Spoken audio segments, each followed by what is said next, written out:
मित्रों नमस्कार, मैं हूं राकेश कुमार। आप देख रहे हैं मत अभिमत। मित्रों, सबसे पहले मकर संक्रांति की बहुत बहुत शुभकामनाएं। सब शुभ हो आपके जीवन में। आज बिहार की राजनीति में मैंने कहा था कि खरवास के बाद एक बड़ा बदलाव हो सकता है। तो अब जरा कुछ प्रश्न है। प्रश्न ये कि क्या ऑपरेशन एलएसपी सफलता के पायदान पर पहुंच गया है? क्या ऑपरेशन एलएसपी के पूरा होते ही एक ज्यादा 121 की स्थिति में नीतीश जी पहुंच जाएंगे? और क्या अब महागठबंधन का एक बड़ा घटक दल, मुख्य घटक दल कांग्रेस बिहार विधानसभा में विधायक विहीन हो जाएगा? ये कई सवाल है। और बिहार विधानसभा में जो विपक्ष है वो बदल जाएगा, उसका क्या हुआ? ये सारे प्रश्न हैं। देखिए मित्रों, सबसे पहले 2 सप्ताह के लगभग 2 सप्ताह पहले हमने वीडियो दिया था और जिसमें बताया था कि कांग्रेस के 6 के 6 विधायक टूटने की स्थिति में हैं, पाला बदलने की स्थिति में हैं। अब वो चीज़ें सामने आ रही हैं और आपको याद होगा उस समय वीडियो में हमने बताया था कि यह पूरी ज़िम्मेवारी नीतीश कुमार ने अशोक चौधरी को दे रखी है। वही अशोक चौधरी जो बीच में बहुत विवाद में घिरे हुए थे। लेकिन वो फिर आए भी और मंत्री भी हैं। तो उनको ये ज़िम्मेवारी नीतीश कुमार ने दी थी और नीतीश कुमार के करीबी माने जाते हैं अशोक चौधरी।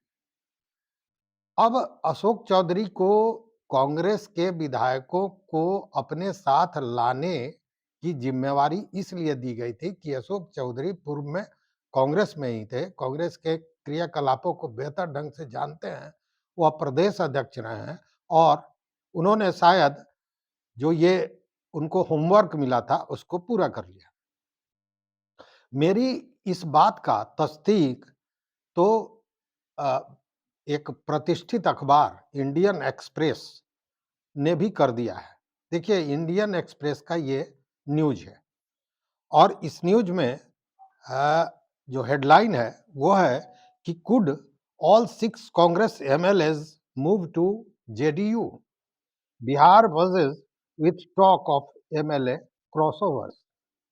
मतलब कि क्या सभी 6 कांग्रेस विधायक जदयू में जा सकते हैं? बिहार में विधायकों के आपसी मतभेद की चर्चा जोरों पर। यह हेडलाइन है इंडियन एक्सप्रेस का। और यह जो न्यूज़ इंडियन एक्सप्रेस का है, उसको उसमें जो कहा गया है वह यही लगभग कि क्या सभी कांग्रेस के जो 6 लोग हैं, वो जदयू के साथ चले जाएँगे? ये मात्र 2 महीना बीता है चुनाव को और विपक्ष का जो महागठबंधन है उसका सफाया हो गया है। मतलब विपक्ष विहीन हो गया है बिहार। और ऐसे भी ये चर्चाएं चल रही हैं कि एक भी ऐसा विधायक नहीं है जो नीतीश कुमार की खिलाफत करने को तैयार हो। मतलब विपक्ष विहीन सरकार आज के दिन में नीतीश कुमार की है। नीतीश कुमार का कोई विरोध करने के लिए तैयार नहीं है। और इस न्यूज में यह भी कहा गया है कि संभावित है कि दल बदल हो सकता है। दोनों गठबंधनों की वफादारी में बदलाव हो सकता है। यह 6 विधायक जो हैं वो नीतीश कुमार के नेतृत्व वाले जेडीयू के संपर्क में हैं और सूत्रों का हवाला देते हुए इसमें कहा गया है कि ऐसा अगर होता है तो राजद के नेतृत्व वाली विपक्षी महागठबंधन का एक प्रमुख घटक कांग्रेस 243 सदस्यीय विधानसभा में बिना किसी प्रतिनिधित्व के रह जाएगा। मतलब जो मैंने कहा कि विधायक विहीन हो जाएगा बिहार विधानसभा में कांग्रेस। यही स्थिति बनी हुई है। मतलब कि अशोक चौधरी को जो होमवर्क दिया गया था वह पूरा हो गया और अशोक चौधरी के इस होमवर्क के पूरा होने के साथ-साथ यह भी समझ में आने लगा कि ऑपरेशन एलएसपी जो था, मतलब लार्जेस्ट सिंगल पार्टी बनने का जो ऑपरेशन चल रहा था नीतीश कुमार का, वह भी सफलता के पायदान पर पहुंचना उसका तय हो गया है। अब जरा देखिए कि इसके अलावे अगर लार्जेस्ट पार्टी बनना है तो लगभग 100 पहुंचना होगा।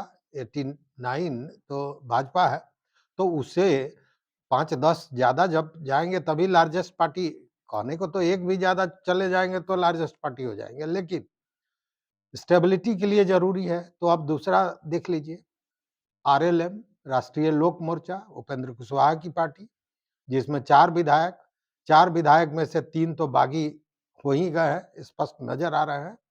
और कांग्रेस की बात जो हमने की, अभी देखिए कि कांग्रेस की बैठक बुलाई गई थी, उसमें 6 के 6 विधायक नदारद थे। उनका जो भोज था उसमें 6 के 6 विधायक नदारद थे। और आरएलएम की बात जो हमने कही कि 3 विधायकों को देखा गया था कार्यकारी अध्यक्ष, राष्ट्रीय कार्यकारी अध्यक्ष बीजेपी के नितिन नवीन के साथ उनका चित्र आया था, और उसी दिन यह चित्र आया था जिस दिन उपेंद्र कुशवाहा मान मनोबल के लिए एक लिट्टी और मटन का भोज पटना में रखे थे। उसमें तीनों में से कोई नहीं आया। एक तो उनकी पत्नी है, तो वो स्वाभाविक है कि साथ रहेंगी। यह स्थिति बनी हुई है। लेकिन पिछले वीडियो में हमने यह भी बताया था कि यह जो आरएलएम के तीनों विधायक हैं, यह प्रेफर करेंगे कि जदयू के साथ जाएं, इसलिए कि जदयू के पास अभी देने के लिए बहुत कुछ है। मंत्रिमंडल गठन में आपने देखा होगा कि कैसे नीतीश कुमार ने मंत्री पदों को रिक्त रखा है, और उसके पीछे कहीं ना कहीं उसी दिन से यह गेम प्लान चल रहा था। तो वहां देने के लिए है, लेकिन बीजेपी के पास वैसा कुछ नहीं है जो देकर वह विधायकों को अपने साथ जोड़े। हाँ, एक चीज है भय, डर ईडी का, इनकम टैक्स का, और इसमें से 3 जो लोग हैं, उसमें से एक विधायक जो धनकुबेर हैं, वह डर सकते हैं। लेकिन उस स्थिति में जैसे लार्जेस्ट सिंगल पार्टी बनने की बात कन्फर्म होती है, वैसे ही उपेंद्र कुशवाहा नहीं चाहेंगे कि उनकी पार्टी टूटे। उससे बेहतर वो चाहेंगे कि घर वापसी के नाम पर पुनः वह जदयू में मर्ज कर जाए।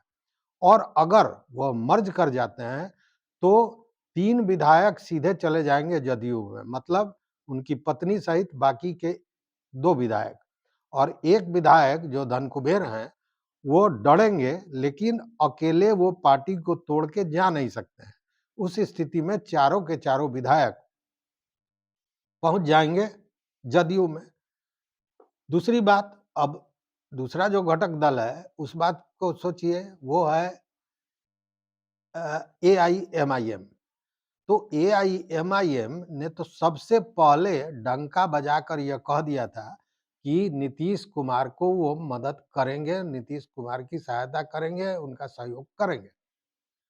वो स्पष्ट था, और उनका बीजेपी में जाना संभव भी नहीं दिखता है, इसलिए कि अल्पसंख्यक उनके जो विधायक हैं, वो कहीं ना कहीं बीजेपी विरोधी वोट से ही जीतकर पहुंचे हैं सदन में। वैसे में भाजपा का समर्थन करके वो अपनी जमीन को खोना नहीं चाहेंगे, क्योंकि इसके बाद तब उनके सर पे कभी ताज चढ़ेगा नहीं। वैसी स्थिति में वो भाजपा का साथ दे नहीं सकते हैं। लेकिन एनडीए में भी वह कितने सुरक्षित समझ रहे थे नीतीश कुमार के साथ, कि नीतीश कुमार की मदद करने को तैयार थे। भले एनडीए की सरकार हो, लेकिन नीतीश कुमार को मदद करते, बीजेपी को नहीं करते।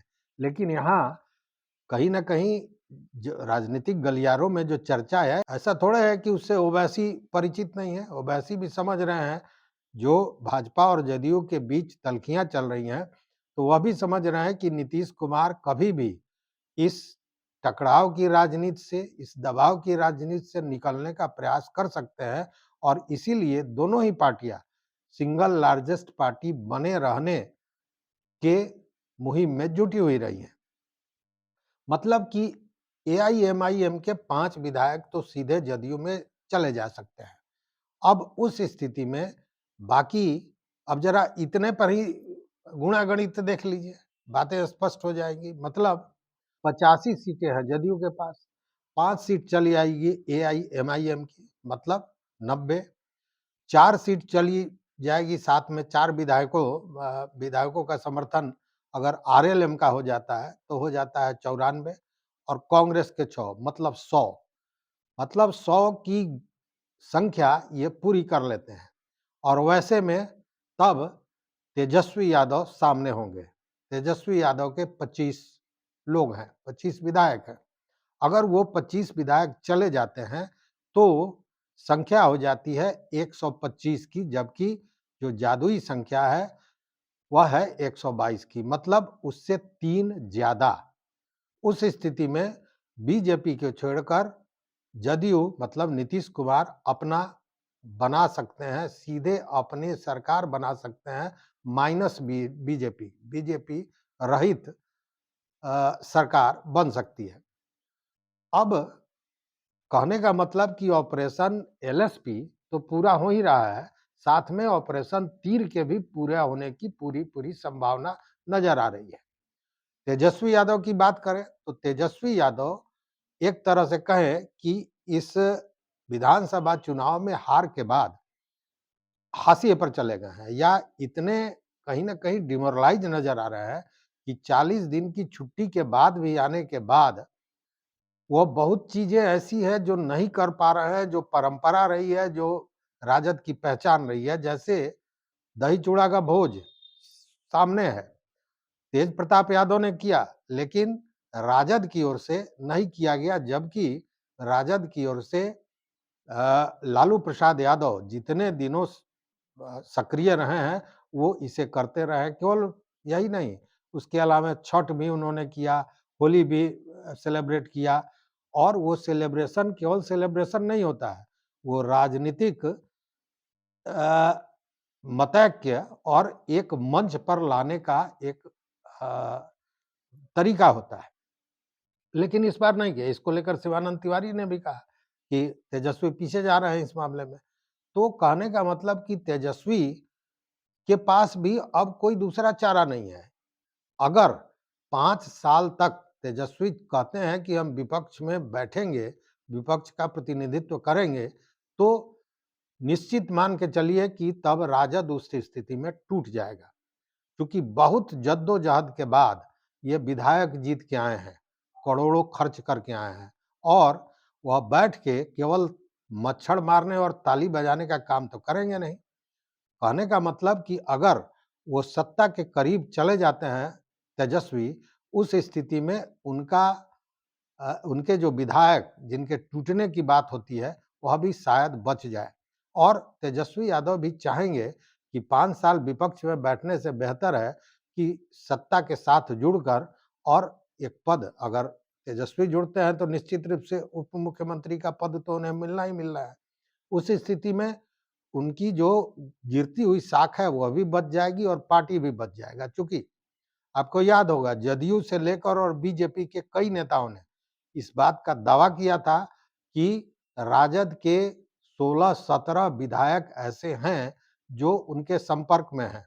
जदयू के नीरज कुमार ने तो कहा था कि उन लोगों को कहा गया है कि रुकिए, वेट एंड वॉच, रुकिए अभी, लाइन में रहिए। तो ये स्थिति जहाँ हो, उस स्थिति में तेजस्वी यादव के पास भी कोई दूसरा चारा बचता नहीं है, इसके अलावा कि वो जदयू का साथ दें, चचा और भतीजा हाथ मिला लें। कहने का मतलब है कि 125 की संख्या पूरी हो जाती है। इसके अलावा भी बीएसपी के जो विधायक हैं, वो नीतीश चालीसा पढ़ रहे हैं, आप जानते हैं। उसके अलावा गुप्ता जी एकदम खुलेआम कह चुके हैं कि हम नीतीश जी के साथ रहेंगे। तो ये भी है, और इसके अलावा जब ऐसी स्थिति बनती है, तो ज़रा आप देखिए, जैसे मैंने कहा उपेंद्र कुशवाहा के बारे में, तो चुनाव के पूर्व जब टिकट बँटवारा हो रहा था और उपेंद्र कुशवाहा या हम, जीतन राम मांझी ने ज़्यादा सीटें माँगी थी, तो उस समय बीजेपी ने एक वायदा किया था कि एक-एक राज्यसभा का सदस्यता और एमएलसी दिया जाएगा। लेकिन उपेंद्र कुशवाहा ने जैसे ही अपने बेटे को मंत्री बनाया, तो अब जो खबरें आ रही हैं कि बीजेपी ने कहा कि नहीं, एमएलसी हम आपके बेटे को नहीं देंगे। अगर आप चाहते हैं तो आपको मिल सकता है, या आप किसी दूसरे विधायक को कहिएगा तो हम दे देंगे, लेकिन आपके बेटे को एमएलसी का पद नहीं देंगे। दूसरी बात, राज्यसभा सदस्य की जो बात है, तो 5 बिहार में है, 5 में 2 जदयू और 2 भाजपा। उस स्थिति में भाजपा किनको-किनको राज्यसभा का सदस्य बनाएगी? तो यह भी एक मैटर है, मतलब राज्यसभा का सदस्यता भी मिलना मुश्किल ही नहीं, लगभग नामुमकिन है जीतन राम मांझी को और उपेंद्र कुशवाहा को। तो कहीं न कहीं उपेंद्र कुशवाहा और जीतन राम मांझी भी अपने को ठगे हुए महसूस कर रहे हैं। हालाँकि जीतन राम मांझी केंद्रीय मंत्री है, लेकिन अगर बिहार में इस तरह की स्थितियाँ बनती है, तो जानी हुई बात है कि जीतन राम मांझी भी ज़्यादा कंफर्टेबल महसूस करेंगे नीतीश कुमार के साथ। और वैसे में एक दूसरी बात और भी है कि अगर यहाँ ऐसा कुछ होता है, तो भाजपा भी लाचार होगी, चूँकि इसी बैसाखी पर भाजपा केंद्र में शासन कर रही है। वैसी स्थिति में निश्चित रूप से हम कह सकते हैं कि जीतन राम मांझी का भी झुकाव होगा निश्चित रूप से नीतीश कुमार के पास।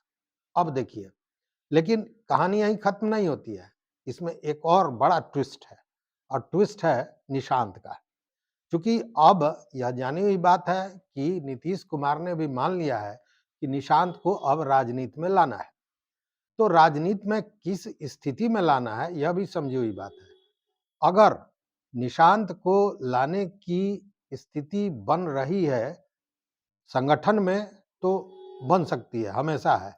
लेकिन संगठन के अलावे, मतलब अगर सत्ता में जोड़ना होगा, तो उसको जोड़ने के पहले नीतीश कुमार निश्चित रूप से एक एक व्यवस्था तो ज़रूर कोशिश करेंगे बनाने का कि एलजेपी आर के भी कुछ विधायक उनके साथ जाएँ, मतलब कि अपनी संख्या बल को इतना मजबूत कर लिया जाए कि ठोक बजाने के बाद भी उसमें कहीं छेद नज़र नहीं आए। यह छेद इसलिए नज़र नहीं आना चाहिए क्योंकि अगर यह व्यवस्था पूरी बन जाती है, तो नीतीश कुमार हो सकता है कि ये चर्चाएँ हैं, ऐसा होगा ही यह नहीं कहा जा सकता है, लेकिन जो सत्ता के गलियारों में जो चर्चा है, वह यह भी है कि ऐसा तो नहीं कि नीतीश कुमार निशांत को सीएम बनाने की सोचें। तो ऐसी भी चर्चाएँ चल रही हैं, लेकिन इतना तो तय है कि नीतीश कुमार का ऑपरेशन एलएसपी पूरा हो चुका है और अब ऑपरेशन तीर भी फाइनल होने वाला है। नीतीश कुमार कल से 16 तारीख से समृद्धि यात्रा पर निकल रहे हैं। पूर्वी चंपारण, पश्चिमी चंपारण से शुरू कर रहे हैं, फिर पूर्वी चंपारण, सारण, मुजफ्फरपुर, वैशाली, कई जिलों का भ्रमण करना है। और उसके बाद वस्तु स्थिति को देखते हुए, चीज़ों को देखते देखिए हर जगह वो जीविका दीदियों से वार्ता करने वाले हैं। मतलब कि जो वोटर, साइलेंट वोटर कहा जा रहा है कि इस बार जो जीत हुई है उसमें सबसे बड़ा हाथ जीविका दीदियों का रहा है। तो उन सारे लोगों का भी नब्ज टटोलने का काम नीतीश कुमार करेंगे और आम आदमी के भी नब्ज को टटोलेंगे और उसके बाद यह बड़ा फैसला हो सकता है। और यह फैसला, जैसा तेजस्वी यादव ने कहा था और मैंने भी पहले एक वीडियो में कहा था कि तेजस्वी यादव ने क्यों कहा कि हम 100 दिन तक चुप रहेंगे। उस 100 दिन के पीछे भी बहुत बड़ा खेला है और यह 100 दिन पूरा होने के पहले कुछ न कुछ तो होगा, यह स्थिति स्पष्ट नज़र आ रही है। तो इस वीडियो में बस इतना ही, लेकिन मित्रों इस पूरे विश्लेषण पर आपका क्या विचार है, आपकी क्या राय है? ज़रूर बताइएगा हमारे कमेंट बॉक्स में। देखते रहिए मत अभिमत। चैनल पर नए हो तो सब्सक्राइब कीजिए, लाइक कीजिए, दोस्तों के साथ शेयर कीजिए और अपना विचार ज़रूर दीजिए। बहुत-बहुत धन्यवाद। कोटिशः आभार।